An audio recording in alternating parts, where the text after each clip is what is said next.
आइए मैं आपको वो जगह दिखाता हूँ जहाँ पे कि हमारे जवान लोग शहीद हुए हैं।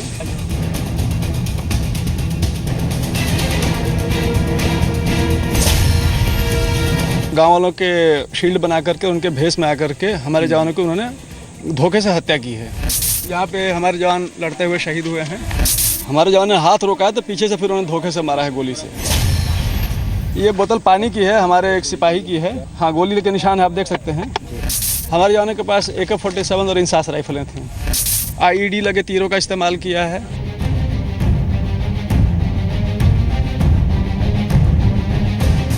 लगभग 1/3 महिलाएं थीं उनमें। ये तीर का अगला हिस्सा है। हाँ, एक्सप्लोसिव भरा हुआ होता है इसके ऊपर। कई हथगोलों का इस्तेमाल किया है। 50-60 हैंड ग्रेनेड फेंके हैं, फैक्ट्री मेड।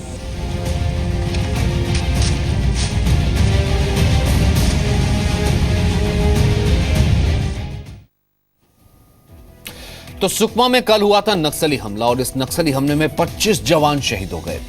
करीब 300 नक्सलियों ने स्थानीय लोगों को ढाल बनाकर CRPF के जवानों को निशाना बनाया।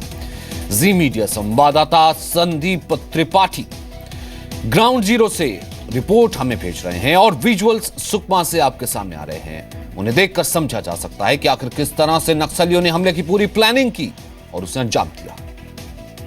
DIG CRPF DP उपाध्याय हमारे साथ बातचीत के लिए मौजूद हैं। सर, किस तरीके से ये पूरी घटना हुई है? ये कल CRPF के 74 बटालियन के जवान लोग आरोपी ड्यूटी में निकले थे। आरोपी का RSO भी बोलते हैं, रोड सिक्योरिटी ऑपरेशन या रोड ओपनिंग पार्टी, क्योंकि सड़क का निर्माण हो रहा है और आपने देखा होगा पुल भी बन रहा है जी। तो माओवादी पुल बनने नहीं देते, सड़क बनने नहीं देते, ताकि वो चाहते हैं कि इलाका पिछड़ा रहे और वो यहाँ पे फलते फूलते रहें जी। तो CRPF यहाँ पे आया करती थी आरोपी देने के लिए और पहले कई बार आई हुई है।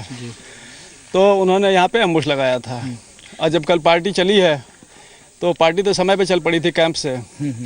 फिर यहाँ पे जब आ रहे थे तो गांव वालों के शील्ड बना करके उनके भेष में आकर के हमारे जवानों की उन्होंने धोखे से हत्या की है।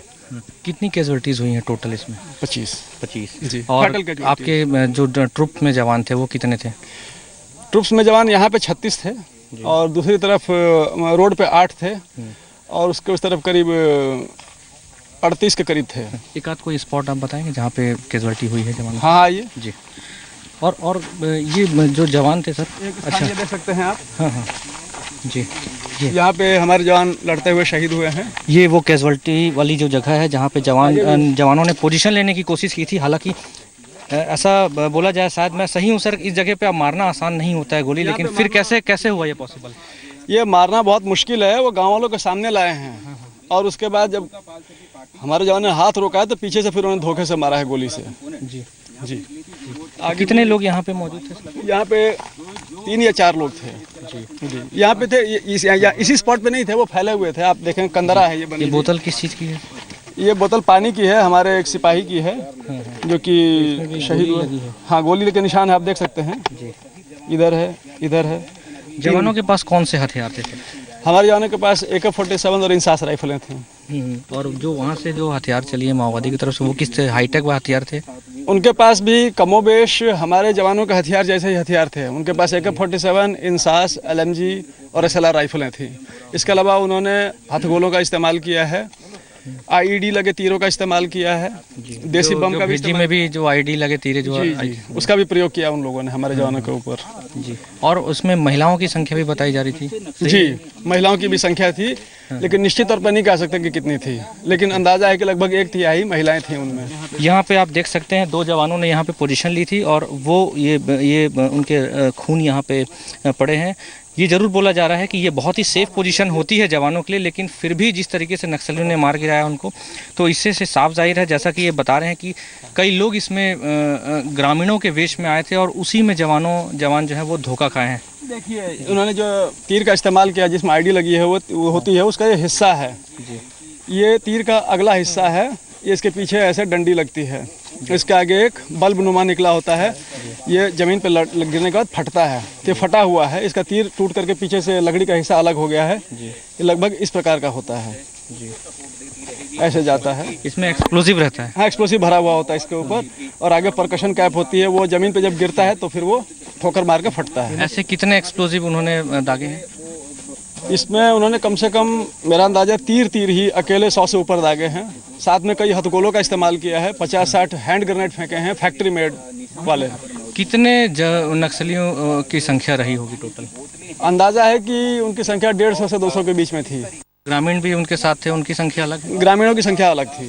क्या प्रिकॉशंस अब आगे अपनाने ज़रूरी हैं और किस तरीके की सावधानी आप लोगों को बरतनी होगी और चैलेंजेस क्या होंगे आने वाले? इंटेलिजेंस नेटवर्क को और मजबूत किया जाएगा जी। और चैलेंजेस तो होते ही हैं, ये तो हमको एक्सेप्ट करना पड़ेगा और हम देखेंगे कि टैक्टिक्स में या लड़ने के तरीके में या इंटेलिजेंस में क्या हम लोग बदलाव ला सकते हैं, कैसे इसको बेहतर बना सकते हैं, सुदृढ़ कर सकते हैं ताकि पुनरावृत्ति ना हो। एक लास्ट सवाल, जो जवान शहीद हो चुके हैं उनके पार्थिव शरीर को किस तरीके से पहुंचा दिया गया यहाँ पे? जी, ये भारतीय वायुसेना ने इसमें काफ़ी हमारी सहायता की है और उनके हेलीकॉप्टर आए, रात में भी आए और सभी के पार्थिव शरीर को लेकर के रायपुर ले गए और वहाँ पे अस्पताल वगैरह में ले जा करके पोस्टमार्टम एम्बामिंग की कार्रवाई हुई और शीघ्र उनके घर आज पहुँचा दिया जाएगा हेलीकॉप्टर से और हवाई जहाज़ से, जो भी फास्टेस्ट मीन्स हैं। Bodies will reach the next of kin or the near relatives by the fastest possible means. It is always the endeavor of the CRPF to ensure that all the bodies of the martyred people reach their home by the fastest means and in the minimum time. ये उम्मीद की जाती है कि आने वाले समय में सीआरपीएफ और जो पुलिस फोर्स है जो नक्सल इलाकों में तैनात है ये इससे सीख लेगी। कैमरामैन नरेश नौरंग के साथ सुदीप त्रिपाठी, बुर्कापाल।